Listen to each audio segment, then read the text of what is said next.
몇 년 전부터 트로트와 관련된 프로그램이 인기를 많이 누리고 있죠. 그 트로트 경연 프로그램을 보면 나훈아 씨 아시죠? 가수 나훈아 씨가 부른 고장난 벽시계라는 노래가 있는데요.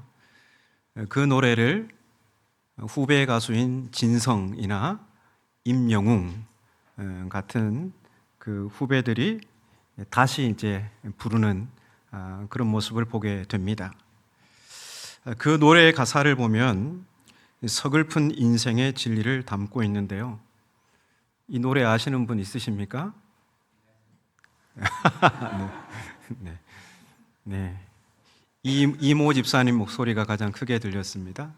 1절 가사가 이렇습니다. 세월아, 너는 어찌 돌아도 보지 않느냐? 나를 버린 사람보다 네가 더욱 야속하더라. 한두 번 사랑 때문에 울고 났더니 저만큼 가버린 세월. 고장난 벽시계는 멈추었는데 저 세월은 고장도 없네. 저는 이 노랫말을 보면 고장난 벽시계는 이 화자 자신을 이야기하는 것 같아요.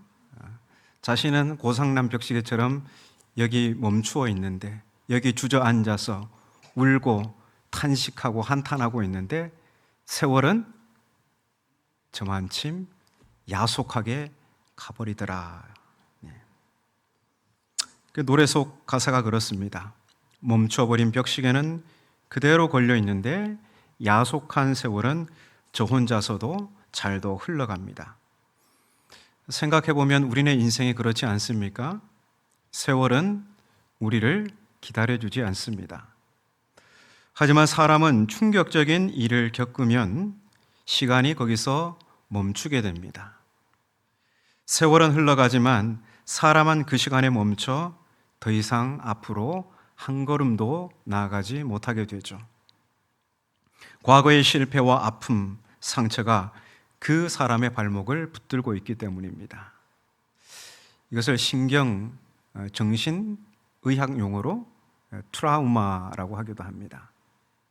오늘 본문에도 크나큰 상실감에 사로잡혀 시간이 지나 안식 후 첫날, 즉 예수께서 말씀하신 부활의 날이 되었는데도 여전히 지난 금요일 오후 3시 골고다의 시간에 멈춰 있는 한 여인이 나옵니다.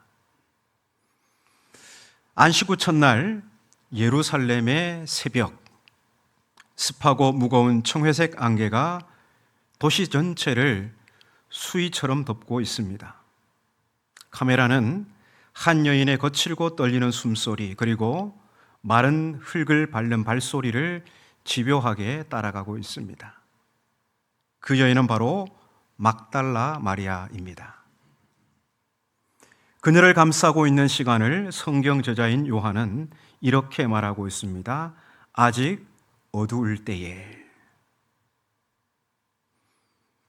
여기서 말하는 어둠은 태양이 뜨기 직전 기상학적 현상을 말하는 것이기도 하지만 동시에 마리아의 영혼을 덮고 있는 절망을 가리키기도 합니다. 마리아는 희망을 잃고 인생의 모든 시계가 멈춰버린 상태였습니다. 지난 금요일 오후 3시 그녀는 사랑하는 주님을 잃어버렸습니다. 주님의 시신은 무덤에 안치되었고 그 무덤은 마리아와 예수님의 관계가 완전히 끝난 자리입니다. 그런데도 마리아는 3일째 새벽 무덤을 향해 갑니다. 사람은 상실감이 크면 클수록 그 대상을 향하게 되어 있습니다. 마리아는 주님과의 마지막 흔적이 있는 그 무덤이라는 시간에 집착하는 듯 보입니다. 어쩌면 그녀의 모습은 인생의 어느 순간에 집착하는 우리를 대변하는 듯 보입니다. 하지만 마리아의 집착은 죽음을 중심으로 하는 삶입니다. 그래서 그녀의 인생은 고장난 벽시계와도 같은 것입니다. 그런데 요한은 마치 그 멈춰버린 시계의 유리창이 깨지듯 무덤을 막고 있는 거대한 돌이 옮겨져 있음을 보도하고 있습니다. 무덤에 도착한 마리아는 돌문이 옮겨진 것을 보았습니다. 그리고 무덤 안에는 예수님의 시신이 보이지 않습니다. 그렇다면 이것은 새로운 가능성이 열리는 순간입니다. 마리아의 마음을 굳게 닫고 있던 절망이라는 돌문이 옮겨질 수 있다는 의미죠. 하지만 아직 마리아의 눈에는 그것이 보이지 않습니다. 고장난 그녀의 인생 시계는 여전히 금요일 오후 3시 예수님이 숨을 거두시던 그 절망의 시간과 주님과의 관계가 완전히 끝난 무덤에 멈춰져 있습니다. 그래서 그녀에게 빈 무덤은 죽음을 이긴 승리의 표적이 아니라 마지막 남은 시신마저 도둑맞은 절망의 현장이었습니다. 인생의 시계가 고장나면 하나님이 행하시는 기적조차도 재앙으로 읽히는 법입니다. 우리도 마찬가지가 아닐까요? 하나님이 내 삶에 막힌 돌을 치워주시고 새로운 길을 열어주셨음에도 불구하고 우리도 여전히 고장난 벽시계처럼 과거의 실패와 상처와 아픔에 머물러 있지는 않습니까? 하나님은 이미 우리에게 새로운 가능성을 열어주셨는데도 왜 내 인생은 여전히 멈춰 있는가? 라고 한탄하고 있지는 않으십니까? 아직 대지는 고요함을 머금고 공기는 눅눅하게 가라앉아 있는 그 시간, 마을로 돌아간 마리아의 다급한 목소리가 들립니다. 사람들이 우리 주님의 시신을 무덤에서 가져갔다. 우리 주님의 시체가 도난당했다. 이 목소리는 단순한 정보가 아니라 듣는 이들에게는 충격이었습니다. 이 한마디에 베드로와 요한은 약속이라도 한 듯 반사적으로 무덤을 향해 전력 질주합니다. 먼저 도착한 요한은 무덤 입구에서 구부려 무덤 안에 세마포가 놓인 것을 보았습니다. 그러나 무덤 안으로는 들어가지 않았습니다. 조금 뒤에 도착한 베드로는 곧바로 무덤 안으로 직행하여 무덤 안에 있는 현상을 보았습니다. 본문에서 요한은 이 보다라는 이 행위를 3가지 원어로 아주 세밀하게 묘사하고 있습니다. 먼저 마리아와 요한의 보는 행위. 마리아가 20장 1절에서 1절 마지막에 보고 보다라는 단어가 있죠? 보다라는 동사가 있어요. 마리아가 봤어요. 그리고 5절에 보시면 구부려 세마포 놓인 것을 봤어요. 누가 봤어요? 예수께서 사랑하시는 제자, 예수께서 사랑하는 제자 요한을 가리킵니다. 요한이 보았어요. 마리아도 보았고 요한도 보았어요.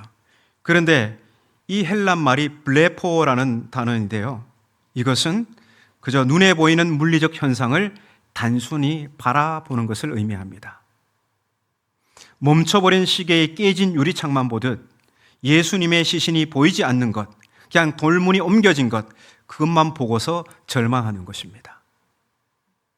그런데 베드로의 보는 행위가 있는데요, 6절에 보니까 시몬 베드로는 따라와서 무덤에 들어가 보니라고 하잖아요.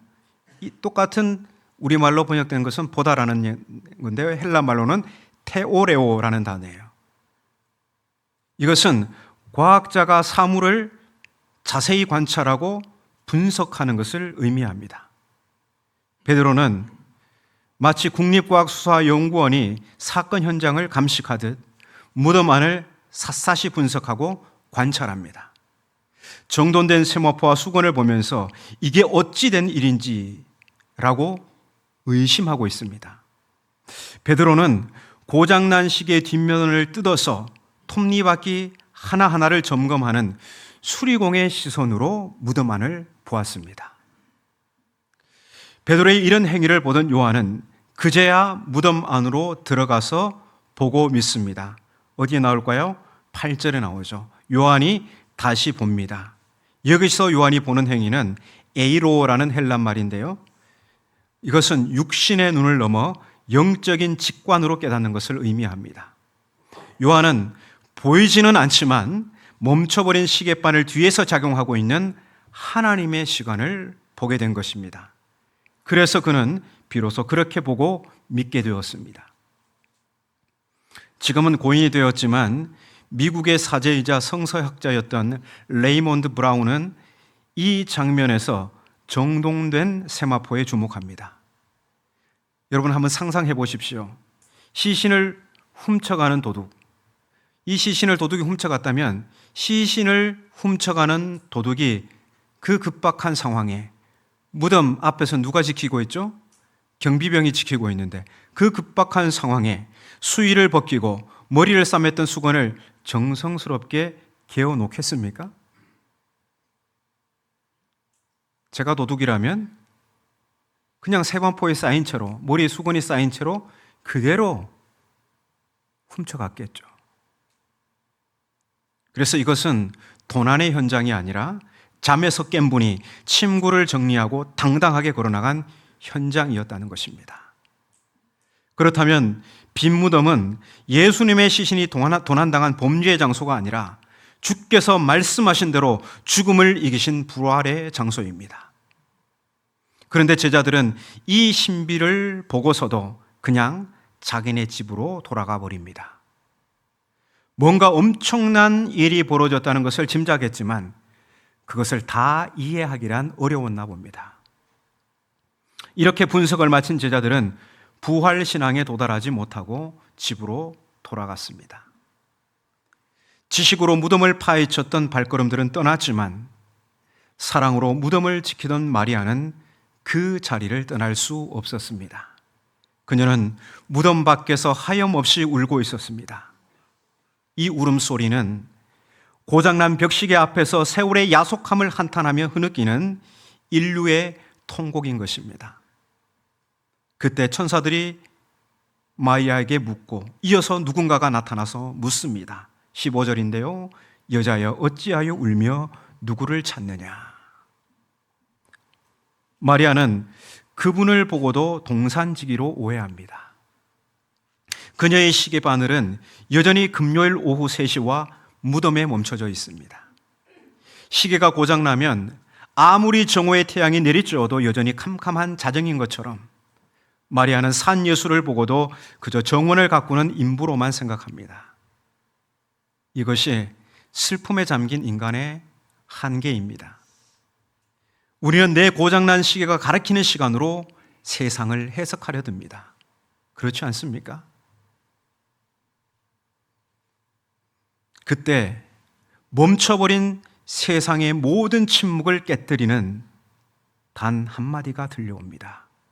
마리아야. 이것은 단순히 이름을 부르는 행위가 아닙니다. 멈춰있던 인생의 태엽을 하나님이 직접 감으시는 창조의 진동입니다. 이 순간 마리아는 몸을 돌이켜 소리가 나는 쪽을 향합니다. 14절에서도 마리아는 몸을 돌려 그 앞에 예수님이 서 계신 것을 보았으나 알아보지 못했습니다. 그러나 마리아야, 그녀를 부르시는 예수님의 음성에 다시 몸을 돌렸을 때 멈춰있던 마리아의 인생시계가 다시 움직이기 시작합니다. 철학자 마르틴 부버는 그의 저서 나와 너에서 진정한 만남은 상대의 존재 전체를 불러낼 때 일어난다고 했습니다. 예수님이 마리아야라고 부르신 것은 그녀의 모든 상처와 눈물 그리고 고장난 인생의 파편들을 관통해서 그녀를 부활의 빛으로 불러내는 소리였습니다. 그 음성이 들리는 순간 멈췄던 마리아의 벽시계가 다시 틱택 소리를 내며 돌기 시작한 것입니다. 마리아는 이제 더 이상 시신을 찾는 여인이 아니었습니다. 이름을 불러주신 목자의 양이 되어 응답합니다. 라보니, 나의 선생님, 이렇게 대답합니다. 멈춘 시계의 유리창을 깨고 들어온 그분의 음성이 마리아의 고장난 인생을 다시 춤추게 만든 것입니다. 이름을 부르시는 주님의 음성에 마리아의 심장은 다시 요동치기 시작합니다. 죽었던 세상이 살아나고 멈췄던 시간이 도약합니다. 너무나 반가운 나머지 마리아는 주님의 발을 덥석 붙잡으려고 합니다. 다시는 이분을 놓지 않겠노라고, 내 인생의 시계바늘을 이 행복한 순간에 영원히 고정시키겠노라고 울며 매달립니다. 그런데 예수님은 뜻밖의 말씀을 하십니다. 나를 붙들지 말라. 내가 아직 아버지께로 올라가지 아니하였노라. 마치 마리아를 차갑게 뿌리치는 것 같습니다. 그러나 이 말씀은 냉정한 거절이 아닙니다. 이것은 고장난 벽시계를 아예 떼어내고 하나님의 영원한 시계 속으로 들어오라는 친절한 초대입니다. 나를 붙들지 말라는 말씀은 나를 계속해서 붙잡고 있지 말라는 말씀인데요. 지금은 고인이 된 유진 피터슨이라는 영성가는 그의 저서 부활을 살다에서 이 장면을 이렇게 풀어냅니다. 마리아야, 이제 나를 예전처럼 눈에 보이는 육체로만 소유하려 하지 말라.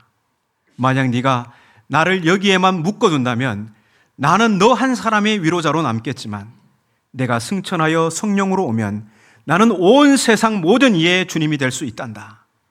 나를 놓아주어야 내가 네 안에서, 그리고 우리 안에서 영원히 숨쉴 수 있단다. 마리아는 예수님을 붙잡아 자신의 시간 속에 가두려 했습니다. 선생님, 이제 제 곁에서 떠나지 마시고 제 고장난 시계를 계속 고쳐주세요. 하지만 주님은 그 낡은 시계 자체를 폐기하십니다. 이제 주님은 마리아 한 개인의 위로자를 넘어 온 우주를 통치하시는 영광의 왕으로 등극하십니다. 이 거룩한 거절 끝에 예수님은 인류 역사상 가장 경이로운 관계를 선언하십니다. 17절에 보시면 내 아버지 곧 너희 아버지, 내 하나님 곧 너희 하나님이라는 문구가 있죠. 여러분, 예수님의 이 선언에 주목해 보십시오. 부활은 예수님의 아버지를 우리의 아버지로, 예수님의 하나님을 우리의 하나님으로 공유하게 된 가족의 탄생인 것입니다. 이제 우리는 고장난 벽시계를 바라보며 세월을 야속해하는 고아가 아닙니다. 시간을 창조하시는 창조주 하나님을 아빠, 아버지라 부를 수 있는 새로운 가족의 권세를 얻었습니다. 이제 마리아의 손은 예수님을 붙잡는 대신 그분의 말씀을 붙잡습니다. 주님을 내 곁에 붙들어 두는 대신 주님이 계신 하늘을 바라보며 땅에 있는 지체를 죽이고 위의 것을 추구하는 하늘의 시민권자로 삶을 시작합니다. 마리아는 더 이상 울지 않습니다. 아니, 울 수 없습니다. 왜냐하면 그녀의 눈물을 닦아주신 분은 동산지기가 아니라 죽음의 권세를 깨뜨린 만유의 주제이시기 때문입니다. 그래서 마리아는 다시 달리기 시작합니다. 아침 일찍 절망을 안고 무덤으로 향하던 그 무거운 발걸음이 아닙니다. 빈 무덤을 보고 우리 주님의 시신을 도둑맞았다고 외치기 위해 마을로 달려갔던 그 절망의 발걸음도 아닙니다. 이제 그녀는 부활이라는 엔진을 장착한 사명의 발걸음으로 세상을 향해 달려갑니다. 그리고 제자들이 모여있던 다락방 문을 박차고 들어가 숨을 몰아쉬며 첫마디를 내뱉습니다. 내가 주를 보았다. 이것은 잃어버린 예수님의 시신을 되찾았다는 선언이 아닙니다. 내가 그분의 음성을 들었고 그분이 내 이름을 부르셨으며 나는 이제 죽음이 지배하는 시간을 벗어나 생명이 지배하는 시간에 사로잡혔다라는 고백입니다. 예수님을 본 그 사건이 일회적 사건으로 끝난 것이 아니라 지금 마리아 자신을 온전히 장악하고 있다는 뜻입니다. 도종환 시인의 담쟁이라는 시 한 구절을 읽어드리겠습니다. 저것은 벽, 어쩔 수 없는 벽이라고 우리가 느낄 때 담쟁이는 말없이 그 벽을 오른다. 저것은 벽, 어쩔 수 없는 벽이라고 우리가 느낄 때 담쟁이는 말없이 그 벽을 오른다. 마리아는 불과 몇 시간 전까지만 해도 죽음이라는 절망의 벽 앞에 멈춰서 단 한 걸음도 내디딜 수가 없었습니다. 하지만 주님이 이름을 부르시는 순간 그녀는 그 절망의 벽을 타고 넘는 부활의 첫 번째 잎사귀가 되었습니다. 담쟁이 하나가 수천 개를 이끌고 결국 그 벽을 다 덮어버리듯 마리아라는 이 연약한 잎사귀 하나가 인류 전체를 덮고 있는 죽음의 벽을 넘어서기 시작한 것입니다. 이제 마리아는 세상이 가리키는 죽음의 시계를 믿지 않습니다. 그녀는 자기 안에서 힘차게 돌아가기 시작한 부활의 시계를 믿습니다. 그녀의 외침은 멈춰버린 제자들의 심장을 다시 뛰게 만들었고 2000년이 지난 오늘 우리에게까지 도달하여 우리 인생의 고장난 시계를 흔들어 깨우고 있습니다. 그녀는 죽음이라는 완고한 벽을 타고 넘은 세상에서 가장 아름다운 부활의 담쟁이가 되었습니다. 오늘 이 아침에 우리의 마음은 어디에 머물고 있습니까? 혹시 여전히 차디찬 안개가 자욱한 그 새벽의 무덤가일까요? 아니면 고장난 벽시계처럼 멈춰버린 자식의 앞길을 보며 혹은 밑바닥까지 긁어내도 희망이 보이지 않는 쓰디쓴 내 인생을 보며 세월아, 너는 어찌 돌아도 보지 않느냐? 누가 내 행복을 훔쳐갔느냐? 누가 내 꿈을 무덤 속에 가두었냐? 야속한 눈물만 흘리고 있지는 않는지요.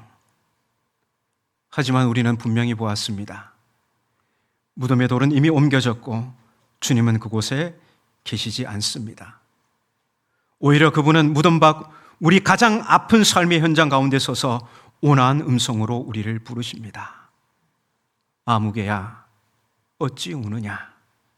나는 죽은 자 가운데 있지 않고 여기 내 곁에 살아있단다. 이 주님의 음성을 들을 때 우리의 전 존재는 새롭게 태어날 수 있습니다. 우리 앞에 펼쳐진 삶의 풍경은 여전히 고달픈 직장이 기다리고 있고 여전히 해결되지 않은 고난의 현장이 여러분을 맞이할지도 모릅니다. 세상의 시계는 여전히 여러분에게 너는 늦었다, 너는 멈췄다, 너는 끝났다라고 말할지도 모릅니다. 그러나 마리아의 뒷모습을 보십시오. 그녀의 입술은 이미 세상을 향해 열려 있습니다. 내가 주를 보았다. 그분이 내 이름을 부르셨다. 나는 이제 생명이 지배하는 새 세상 속으로 들어갔다. 이 외침은 이제 마리아만의 것이 아닙니다. 멈춰버린 시계 바늘을 꺾고 영혼의 시간으로 걸어 들어가는 바로 우리의 노래입니다.